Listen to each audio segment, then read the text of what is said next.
pensando en distintas posibilidades de qué es una vida feliz. Si preguntase, cada uno me daría una definición distinta de una vida feliz. Así que lo que yo me propongo ahora mismo, intentaré cuadrarlo en el tiempo, aunque no es fácil porque a los filósofos nos encanta hablar.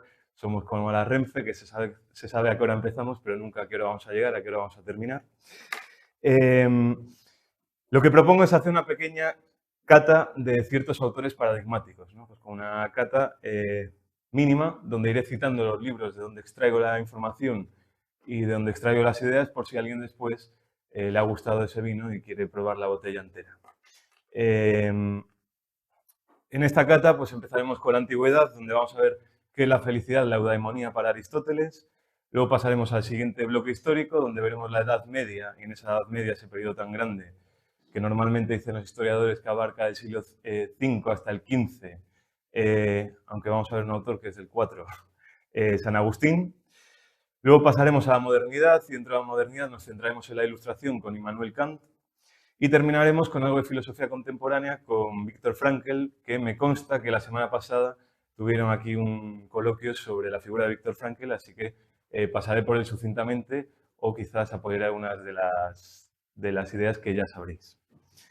Empezando esta cata entonces por la antigüedad, veamos a Aristóteles. Toda la información que extraigo sobre Aristóteles es de su obra Ética Nicómaco. Aristóteles es del siglo IV a.C. y la Ética Nicómaco es un libro, bueno, Nicómaco era el hijo de Aristóteles. La Ética Nicómaco es un libro que Aristóteles escribe para su hijo, explicándole cómo llevar una buena vida, cómo llevar una vida feliz. Bueno, hay teorías que dicen que en verdad el libro se llamaba Ética y luego fue el propio Nicómaco, cuando murió su padre, que le puso Ética Nicómaco. Pero ya no entraremos en esas discusiones. La cuestión de la felicidad en Aristóteles la podemos desglosar en tres cuestiones básicas. La primera, ¿qué es lo que desea el ser humano? La segunda, ¿qué es la felicidad? Y la tercera, ¿cómo conseguir la felicidad? Empecemos entonces por la primera, ¿qué desea el ser humano? Y Aristóteles nos dice que el ser humano, ante todo, desea bienes, materiales e inmateriales. Pues yo deseo un bien como, por ejemplo, un lápiz o un bolígrafo. ¿Para qué? Para poder escribir, es un bien material. También deseo cariño, pues para poder sentirme bien conmigo mismo, ¿no? Un bien inmaterial. Y dentro de esa separación también hace una segunda separación, donde dice que hay bienes instrumentales y bienes intrínsecos, que son fines. Los bienes instrumentales son medios para conseguir otra cosa. Por ejemplo, un lápiz es un bien instrumental que me sirve para escribir o para dibujar.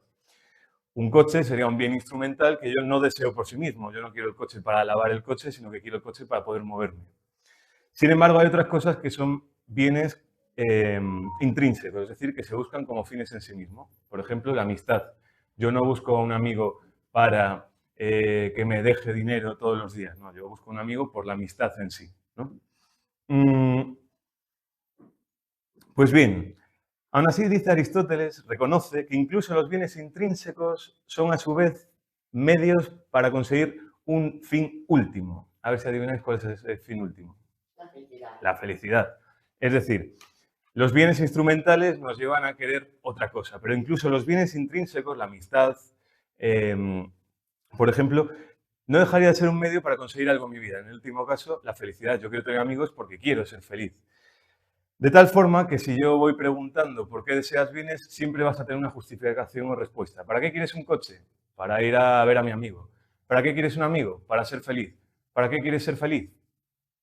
Porque sí, es el fin último de toda justificación. Es decir, la felicidad no sirve para nada más que para sí misma. La felicidad vendría a ser el bien último supremo que no se quiere para ninguna otra cosa, sino que se quiere por sí mismo. Es el fin en sí total, el summum bonum, que dirían los latinos. Aristóteles no era latino. No sirve para nada más que para sí misma, está diciendo, ¿no? Entonces, si yo te pregunto para qué quieres dinero, es un bien instrumental que quiero para comprar objetos. Sin embargo, si yo preguntase a una mujer embarazada, alguna aquí presente, ¿qué deseas para tu hijo o para tu hija? Nos diría la felicidad. ¿Por qué? Porque sí, porque es el fin último, no se busca para ninguna otra cosa. Es el fin de fines. Vale, pues ya hemos respondido entonces a la primera pregunta. ¿Qué desea ante todo el ser humano? Ser feliz. Ahora vamos con la segunda. Ya sabemos que queremos ser felices y ahora, ¿qué es eso de la felicidad? Y aquí ocurre una cosa bastante llamativa, que es que Aristóteles, como he dicho, no es un autor latino, es un autor griego. Por lo tanto, nuestra palabra felicidad, la que utilizamos en el castellano, viene de la palabra latina felicitas, pero en griego no existía la palabra. Lo que vendría a ser lo mismo en griego sería la palabra eudaimonía. Eudaimonía, no tenían algo así como felicitas, que significa fertilidad, sino que tenían la palabra eudaimonía, que viene de eu, bueno, ¿no? Y daimon, espíritu. Entonces la felicidad sería la eudaimonía, un buen espíritu, en última instancia una buena vida para Aristóteles. Una vida que en su conjunto sea objetivamente buena. No es ese estado, esa sensación subjetiva de que me lo estoy pasando bien o de que estoy feliz, ¿no? Hay mucha gente, yo que soy profesor, a mis alumnos a veces les pregunto, ¿qué tal estáis? Y a veces me dicen, feliz está, y a la siguiente hora, después de entregarles un examen, están llorando, ¿no? Y digo, bueno, pues tampoco estarían tan felices. Efectivamente, según Aristóteles, la felicidad es un estado permanente de buena vida, de tal forma que tú solo puedes decir que has sido feliz cuando, llegando al término de tu vida, miras hacia atrás y te das cuenta de que el conjunto de tu vida ha sido una buena vida. Bueno, pues ya sabemos la segunda pregunta, que es la felicidad, la eudaimonía, la buena vida. Y ahora nos preguntaremos, fantástico Aristóteles, muchísimas gracias, ya me has dicho qué deseo, que ya lo sabía. Ahora dime, por favor, cómo puedo llevar esa buena vida, esa eudaimonía. Y entonces aquí Aristóteles, cuyo padre era médico, se pone bastante biologicista y dice, bueno, ¿cómo lleva el ser humano una buena vida? Entonces se pregunta, ¿qué hace un buen ojo? ¿Cómo lleva una buena vida un ojo? Pues viendo bien. Un buen oído, escuchando bien. Un buen reloj, ¿cómo tiene una buena vida un buen reloj? Dando bien la hora. ¿Y cómo tiene una buena vida un ser humano? Es decir, ¿qué es la característica propia del ser humano que si la lleva a cabo bien va a tener una buena vida? Y entonces aquí tenemos dos claves. La primera, que el ser humano es el único ser que le distingue del resto de seres vivos y de seres existentes, la racionalidad. Entonces, si quieres una buena vida, tienes que llevar una vida racional. Una vida racional, además, la racionalidad nos permite la libertad y el ejercicio de la voluntad. Así comienza la metafísica de Aristóteles, ¿no? Todo ser humano desea por naturaleza conocer. No solo la racionalidad, sino además es un ser social. Y diréis, no, hay otros seres sociales, pero aquí Aristóteles distingue, ¿no? Dice, por ejemplo, las abejas son seres gregarios, pero no confundamos el ser gregario con el ser social. El ser social precisamente lo permite la racionalidad, razón, logos en griego, que puede significar razón o palabra, ¿no? La razón es a través de palabras y la palabra es razonada. Y esa palabra es la que me permite comunicarme con los demás y por lo tanto ser social, zoon politikon, como se diría en griego. Y precisamente como puedo escoger desde mi racionalidad, mi comportamiento hacia los demás, lo que más me distingue del resto de seres de la existencia es que soy un ser moral. Y por lo tanto puedo practicar una vida de virtudes, una vida virtuosa, que en último término sería la forma más propia de ser humano. Es decir, lo más humano que hay en nosotros es una vida de virtudes. Por lo tanto, ¿en qué consiste una vida buena? En cumplir bien nuestra función.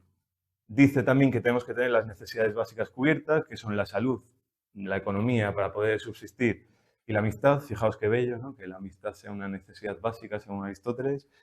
Y en segundo lugar, una vez que tenemos esas necesidades básicas cubiertas, para tener una eudaimonía, una buena vida, cumplir bien con nuestra función. Es decir, ya una vida racional, ni una vida de dinero, que es un bien instrumental, entonces pondríamos el foco no en el fin, sino en un instrumento, en un medio, ni una vida de placer, que eso nos igualaría al resto de animales, que sí que pueden llevar una vida de placer, sino una vida teorética, racional, contemplativa. Y en segundo lugar, una vida moral, es decir, una vida virtuosa. La virtud en Aristóteles, virtud en griego se dice arete, que es excelencia, por lo tanto llevar una vida excelente. Practicar una serie de hábitos que sostenidos en el tiempo se convierten en virtudes. La prudencia, la justicia, la valentía, la sensatez, la moderación. Bueno, pues si vivimos una vida virtuosa y racional, estaremos cumpliendo bien con nuestra función, estaremos viviendo una buena vida y podremos decir que hemos tenido una vida feliz. Hasta aquí Aristóteles. Entonces ya tenemos el sentido, la felicidad, la eudaimonía y la referencia, que en el caso de Aristóteles es llevar una buena vida, una vida virtuosa, una vida racional. Pasamos ahora al siguiente autor. Cambiamos la copa de vino, vamos a la segunda copita de vino, cuidado. No me hago responsable de cómo acabemos. Y vamos con San Agustín. San Agustín de Hipona, que no era de Hipona, era de Tagaste, Numidia, actual Argelia, pero se le conoce como de Hipona porque era obispo de Hipona. San Agustín, pasamos del siglo IV a.C. al siglo IV después de Cristo. Fundamental para entender la felicidad en San Agustín, dos claves. Primero, que integra el mundo clásico grecolatino, con el cristianismo, con la Biblia, con el Evangelio, y segundo, que en su vida es un punto de inflexión la conversión que tiene, ¿no? Con el toma y lee, ese milagro que muchos conoceréis.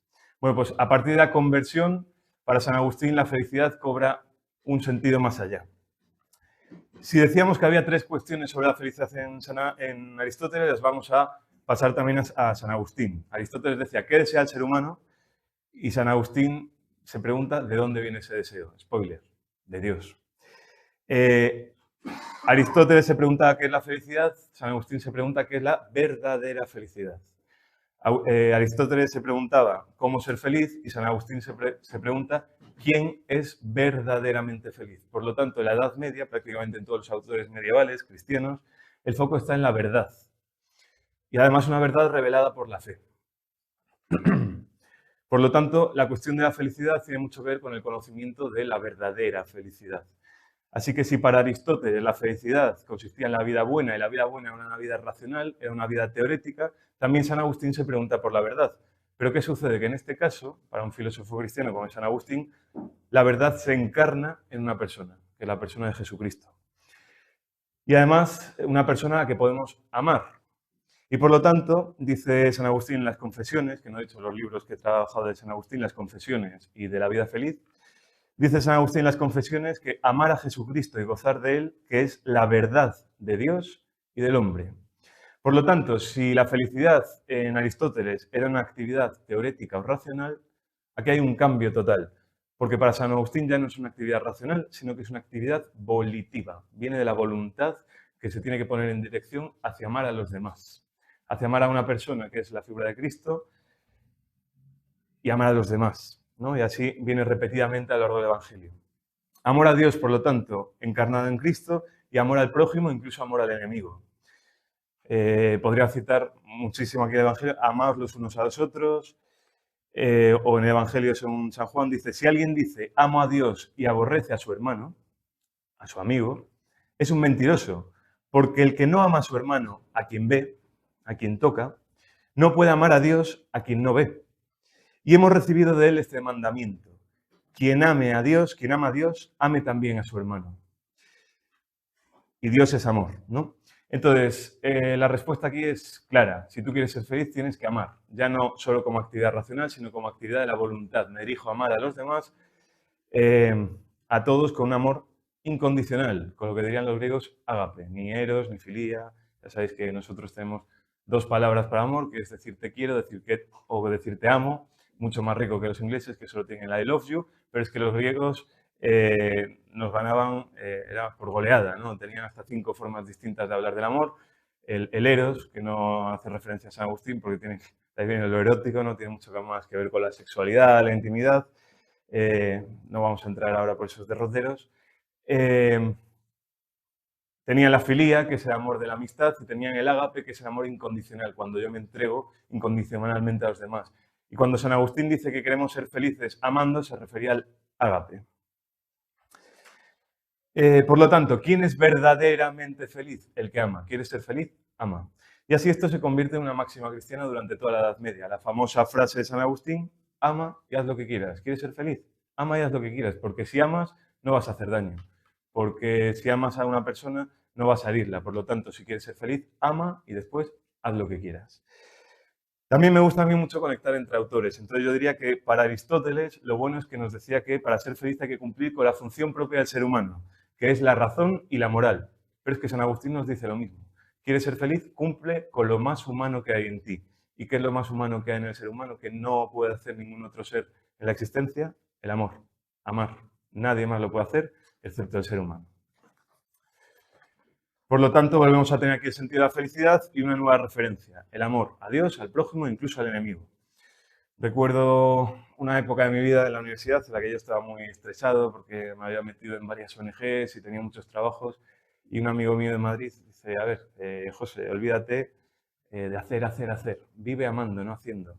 Vive amando y serás feliz. Y bueno, mi amigo realmente vive amando a todos y es impresionante. Yo no conozco persona más feliz que él. Así que quizás San Agustín podría tener algo de razón, ¿no? Vamos a cambiar ahora de copa y nos vamos a la modernidad. nos centraremos ahora en Immanuel Kant. Kant es un autor del siglo XVIII, plena Ilustración, y bueno, nos vamos a centrar, o tomo las ideas a partir de dos obras fundamentales de Kant. La primera es la Metafísica de las Costumbres y la segunda las Lecciones de Ética, que quizás son menos conocidas, pero no por ello menos importantes. En ellas habla mucho sobre la felicidad. Desde luego, no me he centrado, por su complejidad, en la crítica de razón pura, tampoco la crítica de razón práctica, ni siquiera la tercera crítica, que no es tan conocida, que es la crítica del juicio, donde habla de cuestiones de estética que a mí ya se me escapan. Es importante entender que para Kant la felicidad pasa a un segundo plano. Ya sabemos que Kant está un poco obsesionado con la cuestión de la moral y del deber. Por lo tanto, la felicidad pasa a un segundo plano y Kant, con su filosofía, dice que la filosofía debe responder siempre a 4 preguntas. ¿Qué puedo saber? A lo cual responde la disciplina filosófica de la epistemología o teoría del conocimiento. ¿Qué me cabe esperar? Que Kant dice que aquí responde la teología. ¿Qué es el hombre? Al cual responde la antropología. ¿Y qué debo hacer? El que debo hacer es la disciplina de la ética. La ética que no la moral. Ya podríamos hacer otro día un pequeño debate sobre la distinción entre ética y moral. Pues la felicidad pasa a un segundo plano. ¿Por qué? Porque Kant no pone el foco en qué tengo que hacer para ser feliz, sino simplemente en qué tengo que hacer. Es más, en qué debo hacer, cuál es mi deber. Y la felicidad veremos que viene después como corolario. Es decir, si tú haces lo que debes hacer, serás feliz. Pero no buscando la felicidad, sino haciendo lo que debes hacer. Entonces nos preguntamos con Kant, ¿qué debo hacer? Si decíamos que la cuestión de la felicidad en Aristóteles era ¿qué desea el ser humano? En San Agustín, ¿de dónde me viene ese deseo? En Aristóteles la segunda pregunta, ¿qué es la felicidad? En San Agustín, ¿qué es la verdadera felicidad? En Aristóteles, ¿cómo ser feliz? En San Agustín, ¿quién es verdaderamente feliz? En Kant ahora nos planteamos qué debe hacer el ser humano.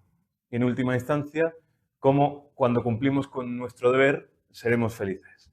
Es decir, la pregunta aquí es no cómo debo hacer o qué debo hacer para ser feliz, sino cómo debo actuar para ser digno de la felicidad. ¿Cómo puedo ser merecedor de la felicidad? No está el foco en cómo ser feliz, sino en cómo debo actuar para merecer ser feliz. Luego, si viene la felicidad o no, eso ya es otra cosa que ya veremos después cómo la resuelve. Pero lo fundamental es qué tengo que hacer en mi vida para ser digno de ser feliz. Así lo dice en la crítica de razón práctica, que he dicho que no nombraría y he acabado nombrando, ¿no? Dice, no es propiamente la moral la doctrina de cómo nos hacemos felices, sino de cómo debemos llegar a ser dignos de la felicidad. ¿Cómo ser merecedores, por tanto, y dignos de la felicidad según Kant? Y dice Kant que cuando nuestro deseo, nuestra acción moral, se corresponde con la ley moral, es decir, con la virtud. Esta frase es un poco compleja. También la dice así. La felicidad tiene una relación necesaria con la moralidad, ya que la ley moral conlleva esta promesa de un modo natural. Si he actuado de manera que me haya hecho digno de la felicidad, entonces también puedo disfrutar de ella. La felicidad es el corolario necesario de la moralidad. Vamos a intentar descifrar un poquillo qué dice aquí Kant, que a veces los autores alemanes son un poco enrevesados, especialmente si tratas de leerlo en alemán y especialmente si no sabes alemán, como es mi caso. Bien, lo que nos viene a decir aquí es lo que estaba comentando, ¿no? Que nosotros somos dignos de la felicidad, dignos de merecer ser felices, cuando nuestro deseo, cuando lo que deseamos hacer, se corresponde con lo que debemos hacer. Yo debo desear hacer lo que realmente debo hacer, lo bueno, la ley moral, el imperativo categórico kantiano tan famoso. Ya sabemos que Kant distingue 3 formas de actuar. Actuar contra el deber, conforme al deber o por deber. Cuando yo actúo en contra del deber, es cuando hago las cosas mal, ¿no? Pone el ejemplo de, creo que es, bueno, vamos a poner ejemplo, un ejemplo que viví esta mañana en la cafetería de mi instituto. Uno de los alumnos pagó un café que cuesta 1,10 y dio 1,50 y el alumno ya se estaba yendo sin el cambio. Y la mujer que trabaja en la cafetería de mi instituto le dijo, espera, espera, que te has olvidado de la vuelta, y le dio los 30 céntimos. Podríamos decir que actuó por deber o conforme al deber. Ahora veremos la diferencia. ¿Cómo hubiera actuado en contra del deber? Si hubiera dicho, ah, fantástico, me llevo aquí en 30 centimillos de sobresueldo, que ya me lo gastaré lo que yo quiera. Entonces, actúo en contra del deber, en contra de lo que debería hacer. ¿Cómo actúa una persona conforme al deber? Le devuelve los 30 céntimos, pero aquí lo importante en Kant es la intencionalidad. Se los devuelvo no porque sea lo correcto, sino porque había por ahí otros alumnos, estábamos algunos profesores, y a ver si se van a dar cuenta de que no le he dado el cambio y empiezan a desconfiar de mí, ¿no? A ver si se van a dar cuenta de que no le he dicho nada y dicen, uy, esta señora vamos a dejar de comprarle porque mira lo que ha hecho este que no ha dado la vuelta, ¿no? Entonces estaría actuando conforme al deber, porque es verdad que le he devuelto el dinero, pero mi intención, bueno, hay un poco más por miedo al castigo o por miedo al rechazo de los demás. ¿Cómo actuaríamos por deber cuando le devuelvo los 30 céntimos con la conciencia clara de qué es lo correcto, de qué es lo que debería hacer? ¿Y qué es lo correcto? Bueno, pues Kant aquí nos propone el imperativo categórico, que en vez de hacerlo en su formulación clásica, lo voy a hacer pues, con las palabras con las que se lo explico a mis alumnos, que es decir, debes actuar en tu día a día de tal modo que si todo el mundo actuase como tú, el mundo funcionaría bien, ¿no? Es decir, si todos nos quedásemos los 30 céntimos, el mundo empezaría a funcionar bastante mal, ¿no? Todo el mundo empezaría a robar, incumpliría con los demás. Tenemos el ejemplo de los políticos. No quiero meterlos a todos en el mismo saco, por supuesto que hay políticos muy buenos, pero si todos actuásemos así, bueno, oye, a lo mejor estaríamos todos muy felices con nuestro sobresueldo. Pero, en cierta medida, el mundo no funcionaría bien si todos actuásemos así. Entonces Kant te dice, antes de llevar a cabo una acción, piensa, ¿el mundo iría bien? ¿Realmente todo funcionaría bien? ¿El mundo sería feliz? ¿La gente estaría bien? Si todo el mundo actuase como yo voy a actuar ahora mismo. Si la respuesta es que sí, hazlo. Si la respuesta es que no, no lo hagas. Por lo tanto, ¿cuándo me convierto en digno de felicidad, en merecedor de la felicidad? Cuando actúo por deber. Es decir, cuando actúo porque sé que es lo correcto, sé que es lo que, si todo el mundo hiciese eso, el mundo funcionaría bien, y lo hago así porque quiero, no por miedo al rechazo de los demás ni por miedo a la multa. Cuando me freno en un semáforo, lo típico, hay un niño al lado, voy a frenar porque si no el niño... No, no, freno el semáforo porque es lo correcto, porque es lo que tengo que hacer, ¿no? Porque es lo que va a hacer que el mundo funcione bien si todo el mundo actúa así. Si actúa así, es decir, cuando nuestro deseo, cuando nuestra acción moral se corresponde con la ley moral, con lo que debo hacer, entonces eres digno de ser feliz, eres merecedor de ser feliz. Entonces, la felicidad en Kant es el resultado, el efecto o el corolario del cumplimiento del deber, del ser digno de felicidad. Y además dice Kant, que esto es lo mejor de todo, que cuando actúas por deber, no solo eres merecedor de la felicidad, sino que al final eres feliz, ¿no? Mágicamente, vamos a decir, cuando actúas por deber, acabas siendo feliz. La promesa, hay una promesa en la ley moral que cuando actúas por deber, serás feliz. Es el resultado del cumplimiento del deber, una consecuencia indirecta. Yo no busco actuar por deber para ser feliz, sino que yo actúo por deber y como consecuencia indirecta resulta que soy feliz. Pero no puedo hacerlo por felicidad, sino que estaría actuando conforme al deber, no por deber.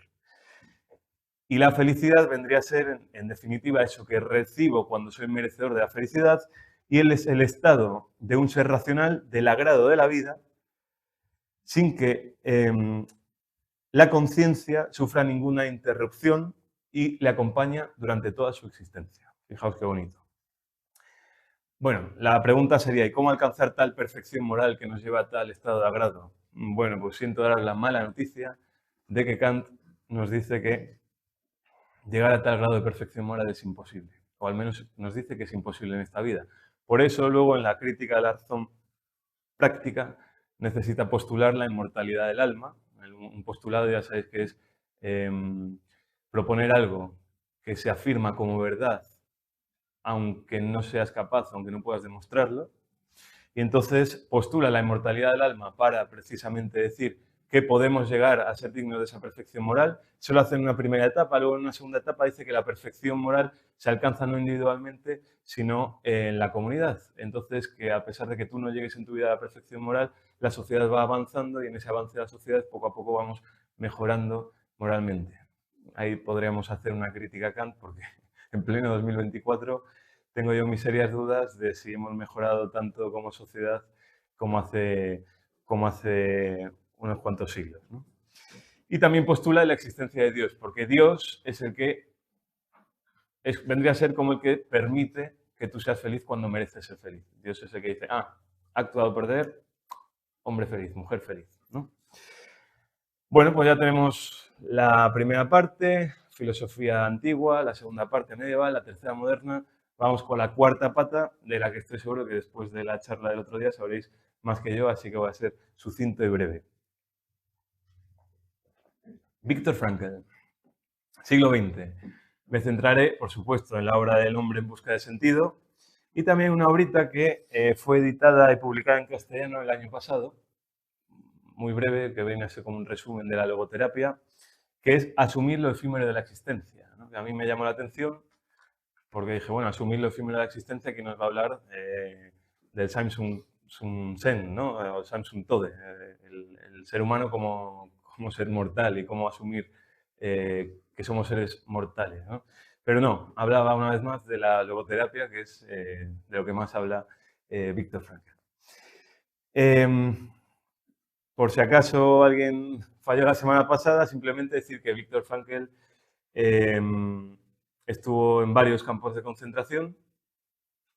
Era un psicólogo barra psiquiatra barra filósofo y en varios campos de concentración nazis y sufrió toda esa tragedia. Y entonces, cuando estaba en los campos de concentración, se dio cuenta de que las personas más preparadas físicamente no eran las que más resistían. Y los que podría parecer que físicamente no estaban preparados, sin embargo, tenían a veces una resistencia que lograron aguantar años hasta que les liberaron. Entonces él se preguntaba cómo era eso posible, de dónde venía. Y hay una frase de Nietzsche que dice que quien tiene un para qué es capaz de soportar cualquier cómo.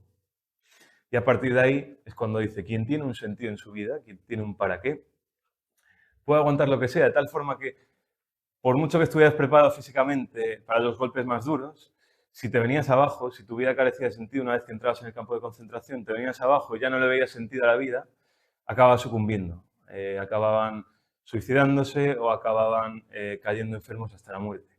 Sin embargo, aquellos que a priori podría parecer que no estaban muy preparados físicamente, pero tenían la conciencia de un claro sentido, de una tarea, yo tengo que resistir por algo, eran capaces de resistir. El propio Viktor Frankl llega a comentar en algún momento del hombre en busca de sentido que él pensaba mucho en su mujer y en cómo después de los campos de concentración volvería a ver a su mujer. Entonces que la insistencia en ese deseo de volver a ver a su mujer le permitía permanecer con fuerza, ¿no? Quien tiene un para qué es capaz de soportar cualquier cómo. Bueno, aquí ya no vamos a preguntarnos directamente por la cuestión de qué es la felicidad, sino por la contraria. ¿De dónde viene la infelicidad? ¿Y de dónde viene la infelicidad, según Frankl? Bueno, se puede intuir, ¿no? Pues de que mucha gente siente un vacío, no tiene un sentido en su vida. Y su vida, eso, carece de metas, carece de tareas, carece de sentido. Y cuando tu vida carece de una tarea, de un proyecto, de un sentido, te sientes profundamente infeliz. No es casualidad que en España, por ejemplo, el suicidio sea la causa número 1 de muerte entre los jóvenes, que haya esa pandemia de abulia, de alcoholismo, de drogas para intentar evadir la realidad, de alumnos, es decir, de niños que se refugian en el metaverso, en las consolas para evadir el sinsentido de su vida, de agresividad, nihilismo, no hay asunción de responsabilidades, miedo al compromiso. Por lo tanto, cuando tu vida carece de sentido, parece que llevas una vida infeliz. ¿Y cómo podemos llevar, no una vida feliz, pero sí nos dice que el sentido, no dice que si tienes una vida con sentido ya vas a ser feliz, no, la felicidad va más allá, pero sí nos dice que el sentido, tener una vida con sentido es conditio sine qua non, condición sin la cual no vamos a poder ser felices. Y esto tiene que ver con dos claves. La vida feliz consiste, en primer lugar, o la condición es, en la búsqueda y realización de un sentido en mi vida, tanto de un sentido amplio, llamada de proyecto de vida, como de sentidos o tareas, misiones más concretas del día a día. Y en segundo lugar nos habla de la autotrascendencia, ¿no? Muchas veces nos centramos en el ego, parecemos solipsistas cartesianos, yo, mi. Dice, hay que autotrascenderse. Pero nos vamos a centrar en lo primero, la búsqueda y realización de un sentido. ¿Qué es el sentido? Cuando habla de sentido, tanto hablar de sentido, ¿qué es el sentido? El sentido es una tarea vital, concreta y personal. Una tarea que tienes tú y tú. No tenemos por qué compartir el sentido. Cada uno tiene su tarea y su responsabilidad. La misión que cada uno asume en un momento concreto. Podemos hablar de un sentido amplio, cuál es el sentido amplio de mi vida, cuál va a ser el proyecto de mi vida, pero podemos hablar de un sentido como tarea concreta que incluso puede ser de un día, ¿no? Te levantas por la mañana, ves que tu vecino está mal y de repente esa situación reclama tu atención, te pide una respuesta y se convierte en una tarea para ti y tú debes asumirla como tarea. ¿Qué puedo hacer por él? Y entonces ahí adquieres una tarea vital concreta y personal. La vida te pone a esa persona para que respondas tú y le ayudes tú. Entonces, ¿cuándo tenemos un sentido en nuestra vida? Cuando respondemos a esa tarea concreta y personal que nos lanza la vida. ¿Cómo encontrar el sentido? Nos podemos preguntar, ¿qué espera la vida de mí en este momento, con mis circunstancias vitales? ¿Qué espera la vida de mí? ¿Qué estoy viviendo? ¿Qué me está rogando la vida? ¿Qué me está pidiendo que haga? Entonces, cuando yo me responsabilizo, cuando yo soy responsable con aquello que me está pidiendo, puedo responsabilizarse es dar respuesta a esa tarea. Me comprometo con esa tarea en este momento concreto, ¿no? Estoy a punto de dar a luz. Bueno, pues la vida parece que me está pidiendo responsabilizarse con ser madre, ser padre. Y eso tiene que ser mi tarea concreta en este momento. Tengo un amigo que está pasando una mala época. Pues la vida me está reclamando que mi tarea concreta en este momento sea atender a mi amigo. Por lo tanto, hay que comprometerse con esa tarea, con ese sentido, responsabilizarse de la realización de un sentido. Aquí conecto todos los autores, porque es que al final, dice Frankl, además lo dice en su obra, que el sentido es lo humano más es lo que hay de humano más humano en el hombre. Nos suena, ¿no? Lo que decía Aristóteles. ¿Qué hay que hacer para ser feliz? Ser lo más humano posible. Para Aristóteles era ser racional, para San Agustín amar, para Kant comportarse por deber, para Frankl llevar una vida con sentido, es decir, si quieres ser feliz tienes que llevar la vida más humana posible, ser lo más humano que hay, ¿no? Ya por último nos podríamos preguntar, pero tampoco nos vamos a alargar, el por qué hay un sentido. Aquí Frankl parece que no responde con tanta claridad, porque solo he leído en 2 líneas que responda. En una dice que es algo que nos sobrepasa, ¿no? ¿El sentido de quién viene? Viene de Dios, viene de la vida, ha sido una especie de aura mística, viene de mi propia paranoia que me invento sentidos. Dice, bueno, tú no te preocupes por dónde viene el sentido, tú ten fe, porque lo que está claro es que a lo largo de tu vida se te presentan tareas a las que debes responder. Responde a esas tareas, ¿no? Dice, cada situación que vivimos en la vida es un don y es una tarea que reclama una respuesta de cada uno de nosotros. ¿De dónde viene? No lo sabemos, o sí lo sabemos, pero lo que sabemos es que sí que viene. Viene ese sentido a reclamarme y reclama mi respuesta. Se convierte en una tarea para mí. Y otra vez también leí que decía que el sentido era una categoría trascendental, lo que pasa que luego no lo justificaba mucho, ¿no? Entonces, si nos pusiéramos muy kantianos, y ya entrando en filosofía dura, las categorías trascendentales kantianas es lo que el sujeto cognoscente aporta a la realidad en el momento mismo del conocimiento de lo real. Por lo tanto, vendría a ser como la estructura que nosotros tenemos, a partir de la cual, si se junta con la amalgama de datos empíricos que recibimos del exterior, obtenemos el conocimiento. Bueno, pues si decimos que el sentido, como dice Frankl, vendría a ser una categoría trascendental, sería como que estamos programados, por así decirlo, para captar un sentido en nuestra vida o captar las tareas a las que la vida me reclama, ¿no? Como que ya el cerebro nos pone en predisposición de captar esas tareas. Bien, ya por último, que ya me acaban de avisar que quedan nada, que ya debo acabar. Pues voy a tener la osadía de proponer mi propia idea sobre la felicidad. Y como ya he dicho al principio, a mí me gusta mucho, y como habréis podido observar, que utilizo muchas palabrejas y me encanta buscar las etimologías. Ya dije antes que felicidad viene de felicitas, viene de felix en latín, que significa fértil. Y fértil, ese fer, es aquello que se da, aquello que se lleva. Algo fértil es algo que da, que se da. Por lo tanto, yo creo que realmente si nos ceñimos al origen etimológico de la palabra felicidad, si queremos ser felices tenemos que darnos. Tenemos que ser fértiles para nosotros mismos y para los demás. Una vida feliz, desde mi punto de vista, es una vida fértil, en la que se da, en la que se dona, en la que se da a los demás conocimiento, en la que se quiere compartir la verdad, en la que se da a los demás cuidados, en la que se da tiempo, en la que doy recursos, en la que doy mi vida, es decir, en la que uno se dona a sí mismo. Cuidado, no confundamos la donación de sí con la abnegación. Yo no estoy negando el cuidado propio, la atención propia.